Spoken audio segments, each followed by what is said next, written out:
तो ये जो आपने जिस प्रकार से बरगलाने के लिए जो प्रयास कर रहे हैं, अभी आप कह रहे हो 0.19% बहुत मामूली होता है, लगता मामूली है।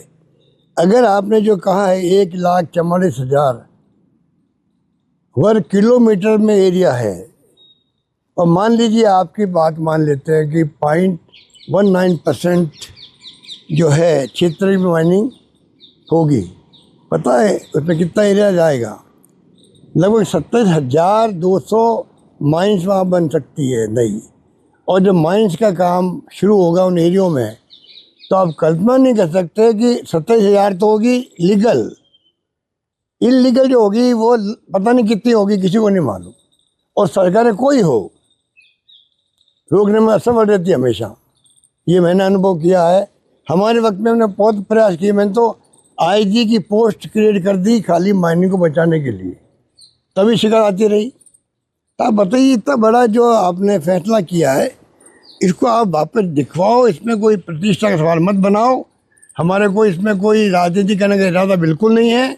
हम चाहते हैं कि इसको आप और स्पष्ट करें जनता के सामने कि ये एक एक स्टेप क्यों उठाए गए और किस प्रकार से आपने इसको, अब आप MMDR जो एक्ट है, अब होते ही 2021 में और 23 में MMDR एक्ट इतना इम्पोर्टेंट था, उसको आपने बदल दिया, अमेंडमेंट कर दिया।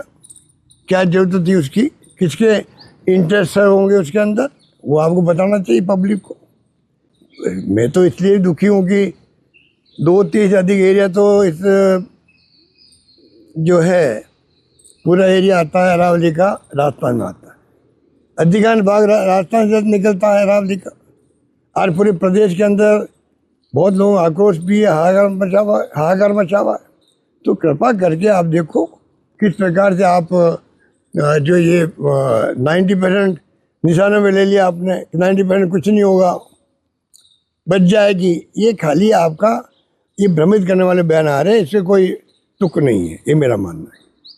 हमारा आरोप अभी भी वही है, ये 0.19% की बात नहीं है, ये 90% अरावली को बर्बाद करने का ये आपको ये फैसला साबित होगा भविष्य के अंदर।